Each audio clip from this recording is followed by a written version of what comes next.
નમસ્કાર દર્શક મિત્રો, અમારી ચેનલમાં આપનું ફરી એકવાર હાર્દિક સ્વાગત છે. તો મિત્રો, 13 એપ્રિલની સવાર થતા પહેલા અથવા દિવસ આથમતા પહેલા જો તમે ગૌ માતાને આ એક ગુપ્ત વસ્તુ ચૂપચાપ નહીં ખવડાવો તો તમે બહુ એક મોટી તક ગુમાવી બેસશો. આ વખતની વૃદ્ધા એકાદશી કોઈ સામાન્ય એકાદશી નથી, પરંતુ આ એક મહાસંયોગ છે જેની રાહ મોટા મોટા ઋષિ મુનિઓ પણ સદીઓથી જોતા આવે છે. કારણ કે આપણા શાસ્ત્રો અનુસાર આ એ જ દિવસ છે જ્યારે સ્વયં ભગવાન વિષ્ણુએ વચન આપ્યું હતું કે જે પણ ભક્ત આ દિવસે ગૌ માતાની સાચા મનથી સેવા કરશે તેની 7 પેઢીઓ રાજ કરશે. મારી વાત બહુ ધ્યાનથી સાંભળજો, કારણ કે આ તક વર્ષમાં ફક્ત એક જ વાર આવે છે.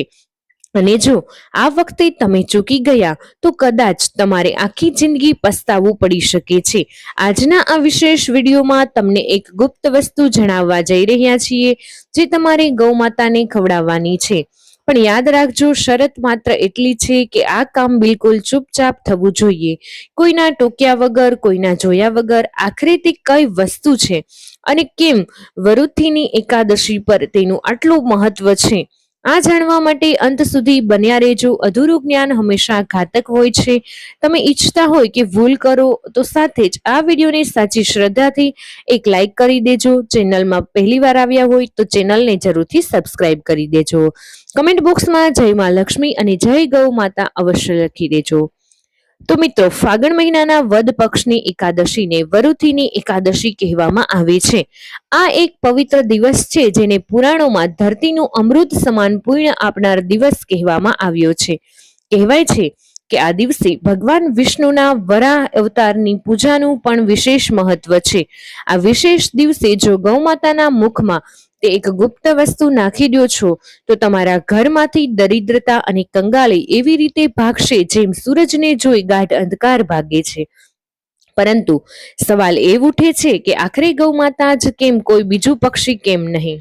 તો મિત્રો, આપણા સનાતન ધર્મમાં ગાય માત્ર એક પશુ નથી, પરંતુ તે એક ચાલતું ફરતું તીર્થ છે.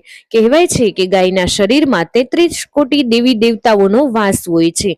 જ્યારે તમે ગૌ માતાની સેવા કરો છો, જ્યારે તમે માત્ર એક જીવની સેવા નથી કરી રહ્યા, પરંતુ તમે એક સાથે 33 કોટી દેવી દેવતાઓની પ્રસન્ન કરી રહ્યા છો. પરંતુ વરુથીની એકાદશીના દિવસે ગૌ માતાની ઉર્જા વધુ પ્રબળ અને શક્તિશાળી બની જાય છે. આ દિવસે ગાયના મુખમાંથી નીકળેલી દરેક દુઆ અને આશીર્વાદ સીધા વૈકુંઠ ધામ સુધી જાય છે. આટલા માટે આપણા ઋષિ મુનિઓએ કહ્યું છે કે આ દિવસે કરવામાં આવેલું નાનું અમથું દાન કે નાની એવી સેવા તમારા જૂનામાં જૂના પાપ કર્મોને બાળીને રાખ કરી શકે છે. હવે જરા વિચારો, જો તમારા જીવનમાં ધનની અછત છે, દેવાનો બોજ દિવસે ને દિવસે વધતો જાય છે, અથવા ઘરમાં હંમેશા કલેશ રહેતો હોય, તો સીધો અર્થ એ છે કે ક્યાંય ને ક્યાંય તમારા ગ્રહ નક્ષત્રો તમારી વિરુદ્ધ ચાલી રહ્યા છે. આ ગ્રહોને શાંત કરવાની તાકાત ફક્ત એક ગૌ માતાની નિસ્વાર્થ સેવામાં છે. પરંતુ આવનારા લોકો ભૂલ શું કરે છે? સેવા તો કરે જ છે, સાચી વિધિ અને સાચા સમયનું ધ્યાન નથી રાખતા. તો આજે અમે તમને એ જ સાચી વિધિ જણાવવાના છીએ. તમારા નસીબના તાળા ખુલવાના નક્કી છે. સૌપ્રથમ એ સમજી લો કે વરુથીની એકાદશીના દિવસે ભગવાન વિષ્ણુ પોતે ભક્તોના સંકટ હરવા પૃથ્વી પર નજર રાખતા હોય છે. તેથી આ દિવસે ગૌ સેવા કરવી એ સોનાના દાન બરાબર, એટલે કે સુવર્ણ દાન બરાબર માનવામાં આવે છે. ગૌ માતા તમારા બધા જ સંકટો હરી લેશે. બસ તમારે આ વિશેષ ઉપાય કરવાનો રહેશે. તો ચાલો વાત કરીએ ગુપ્ત વસ્તુની જે તમારે ગૌ માતાને ખવડાવવાની છે. પણ એ એક નાનકડી કથા સાંભળી લો. પ્રાચીન કાળમાં એક રાજા હતો જેનું નામ માંધાતા. તે રાજા મોટા ધર્માત્મા હતો, પોતાની પ્રજાને સંતાન સમાન માનતો હતો. એકવાર ભયંકર સંકટ આવ્યું ત્યારે રાજાએ મહાન ઋષિને નાનો ઉપાય પૂછ્યો.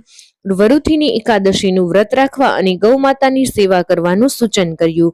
રાજાએ પૂરી વિધિ વિધાનથી વ્રત રાખ્યું. ચૂપચાપ રાતના અંધારામાં ગૌ માતાને પોતાના હાથે જ ભોજન અને ગોળ ખવડાવ્યો. મિત્રો, આનું પરિણામ એ આવ્યું કે તેના જીવનના તમામ કષ્ટો દૂર થઈ ગયા, તેને મોક્ષની પ્રાપ્તિ થઈ. તો આ છે આ વ્રત અને ઉપાયની અસલ તાકાત. તો મિત્રો હવે તમે ધ્યાનથી નોંધી લેજો કે તમારે શું કરવાનું છે. 13 એપ્રિલની સવારે વહેલા ઉઠી સ્નાન કરો, સ્વચ્છ વસ્ત્રો ધારણ કરો, પીળા રંગના કપડાં પહેરો. પીળા રંગ ભગવાન વિષ્ણુને અતિ પ્રિય છે અને તે ગુરુ ગ્રહને પણ મજબૂત બનાવે છે. ત્યારબાદ તમારા ઘરના મંદિરમાં ભગવાન વિષ્ણુ અને માતા લક્ષ્મીની વિધિવત પૂજા કરો. પૂજા કર્યા પછી તમારે હાથે એક રોટલી બનાવવાની છે. ધ્યાન રાખજો, આ રોટલી સાધારણ ન હોવી જોઈએ. રોટલી બનાવતી વખતે મનમાં ઓમ નમો ભગવતી વાસુદેવાય નમઃ આ મંત્રનો સતત જાપ કરો. રોટલીમાં મંત્રોની શક્તિ સમાઈ જાય. જ્યારે રોટલી બની જાય ત્યારે તેની ઉપર થોડો શુદ્ધ ગોળ રાખો.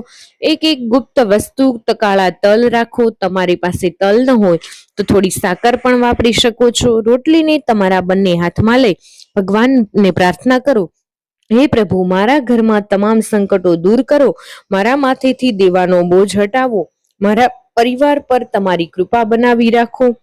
હવે સૌથી મહત્વની વાત છે જે તમારે યાદ રાખવાની છે. આ કામ તમારે બિલકુલ એકાંતમાં કરવાનું છે.